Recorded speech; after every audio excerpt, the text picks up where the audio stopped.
Okay, good afternoon, everybody. What do you call it here?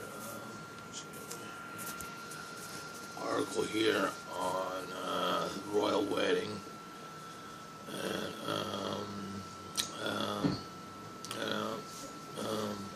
this was last night, or here in America, and here it is from the New York Times. This is by Alan Berry.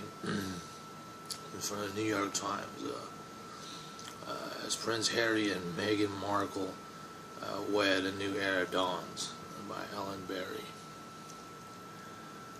Okay, so let's see. So in Windsor,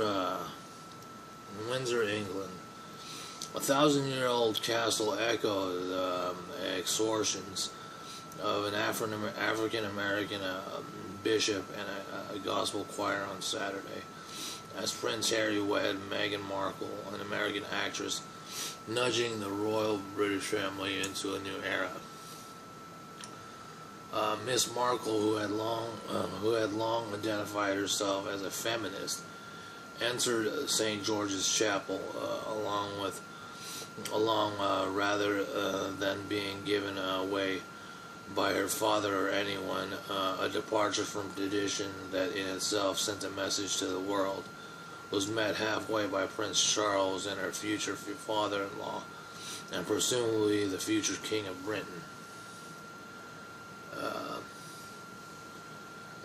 Prince Harry, who is sixth in line for the throne, has long called on Britain's monarchy to draw closer to the daily life of its people. The most extraordinary thing he has done is to marry Miss Markle, an American actress who is 3 years his senior, biracial, divorced, and vocal about her views. Their choices at the wedding, and many of them heavily influenced by black culture, made clear that they plan to project a more inclusive monarchy.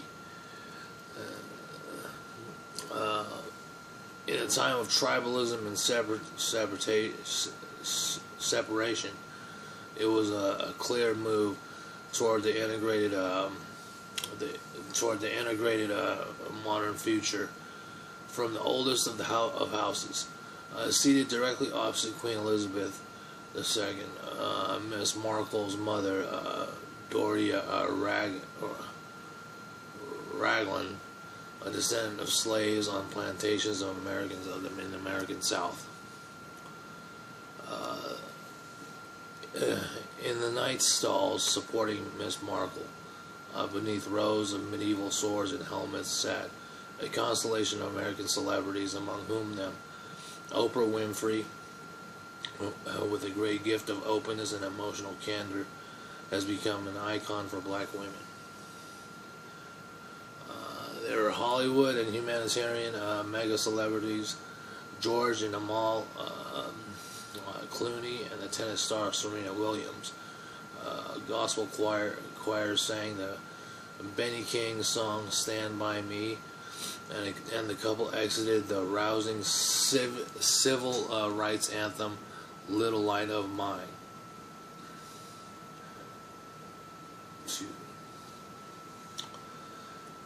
Galleries and by photo services, it says, and it goes on to say, in short, it was not your average royal wedding. Among the thrones who filled the streets of Windsor on Saturday were black women who had flown in from Houston and Atlanta, moved sometimes to tears to see a woman of color so publicly adored. One of the children of slaves is marrying a royal whose forerunners sanctioned slavery. The lion is down with the lamb, said Denise Crawford, a court stenographer from Brooklyn. I just want to be here to observe the changing of the guard and the changing of the British Empire, she said. Today is a day that history will never forget. The most startling moments came with the sermon by the most Reverend Michael Curry, the Chicago-born bishop of the Episcopal Church, Bishop Curry, in the great tradition of black preachers, delivered a loose improvisational sermon that began as a meandering discourse but built into a passionate shouting climax, name-checking Martin Luther King Jr. and slave spirituals along the way. I'm talking about some power, real power, he boomed. Power to change the world. If you don't believe me, well then here are some old slaves in America's antebellum South who explain the dynamic power of love and why it has the power to transform. At one point, seemingly sensing the passage of time, he said, "We're going to sit down and we're going to get y'all married." He punctured the hollowed, starchy decorum of the day, visibly shocking some members of the royal family. Some suppressed giggles. Zara Tyndall, the granddaughter of the Queen, looked as if she might fall off of her chair. The episode delighted viewers on social media. The Black Reverend preaching the British royalty about the resilience of faith during slavery is 100% not what I thought I was waking up for. The royal wedding is good. Elamin Abdel Mahed, I pronounced that right, social media editor at BuzzFeed, wrote on Twitter. When the couple stepped out of the church and into the sunshine, Jolt went through the crowd with cheers at their first kiss as husband and wife. The Bretons, for Bretons, there was a sense of old heartbreaking being mended. Many people here feel a special affection for Harry, who was only 12 when his mother, Princess Diana, died in a car crash. On the day of the funeral, Harry was made to walk behind her coffin, and much of the country watched his face crumpled. He was such a young boy, said Christina Janetta, 57, who one of the charity workers invited to greet the couple from the lawn on the grounds of Windsor Castle. We've all been very protective of Harry because we saw that little boy with his heart broken. Miss Janetta said she was devoted to Princess Diana, as she thought it would have given her a sense of deep relief to her son's happily settled. She's just his mom, she said. He is a carbon copy of his mom. Just look at that. Look at the smile. Harry's popularity helped give him the power to stretch bounds of convention by marrying Miss Markle, an American mixed race. The decision may have a lasting effect on British society, which has been swept by a wave of anti-immigrant feeling. Yet it has not made things easier for the couple. As the wedding approached, British newspapers swung a clique of lights of their attention to Miss Markle's estranged half-siblings, who said scathing things about the bride, whom few Britons knew. More damaging were the incessant approaches to her father, Thomas Markle, a retired Hollywood lighting director who declared bankruptcy years ago and now lives alone in Mexico.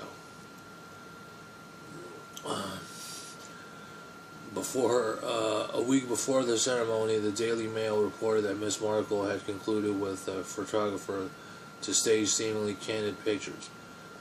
With that, Miss Markle dropped out of the wedding in disgrace, leaving Mr. Markle dropped out of the wedding in disgrace, leaving Miss Markle with only one blood relative, her mother, to attend the ceremony at her side. On Saturday, royal fans embraced the couple unreservedly. People had camped out all night, huddling in blankets, clutching hot water bottles, and hoping to making eye contact with the couple when the couple left the chapel. Along the main street, Windsor, people leaned precariously from windows. Many of those lining the streets said they liked the change of the couple represents.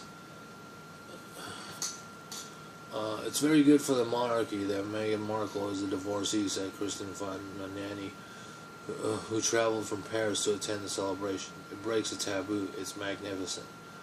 Charlotte Osborne, a Londoner, said the wedding showed how far the country had come since 1936, when King Edward the Eighth chose to abdicate the throne so that he could marry Wallis Simpson, a divorced American. It's a modern version of Wallis Simpson, where it all ends sensibly rather than in disaster, she said. Any royal wedding is theater, and this one did not disappoint. The dim vaulted opening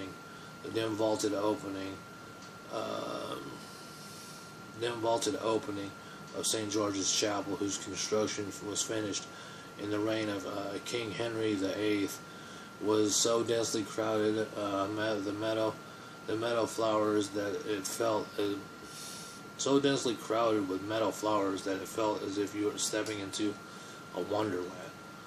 The palace spokesman described the floral style as a cascading hedgerow, and filled the chapel with the smell of growing things. Harry arrived at the chapel on foot, walked beside his brother Prince William in the doeskin frock coat of the Blues and Royals, and the regiment he joined, after graduating from military school. Harry took his place in the chapel and shifted his seat, nervously trying to catch Miss Ragland's eye. 10 minutes later, Miss Markle stepped down from Rolls-Royce Phantom 4 in the company of two small page boys in military dress. Her dress, with a flowing train 16 feet long, was dazzling pure white, wide-necked and minimal, leaving her collarbones bare, a la Audrey Hepburn. The dress, which had been subject of agitated speculation for weeks leading up to the wedding, was designed by Claire Waite Keller, a first female artist director at the French fashion house Givenchy. 7 tiny bridesmaids and page boys trailed behind her, holding the edge of her 16-foot veil. As she approached the altar, she gave a quiet hi to Harry. He flushed, and when she stood opposite him, he added, "You look amazing." Harry had decided to wear a wedding. Harry has decided to wear a wedding ring, a break from tradition, not just for the royal family, but for the British aristocrats in general. As asked whether we would support the couple in their marriage, the guest said, "We will."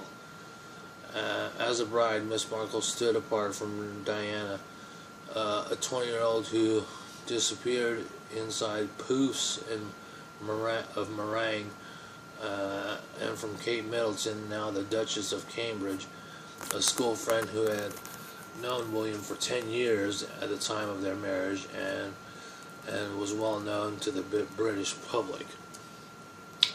Mesha Griffin, an African-American school teacher from Washington, had flown to Britain alone just to be present on the day of Miss Markle's wedding. "She's owning her heritage," Miss Griffin said of the bride. "She's going to impact history in a way we saw with Mrs. Princess Diana, not in a disrespectful way. She will respectfully change history." And that is it for that article on royal wedding.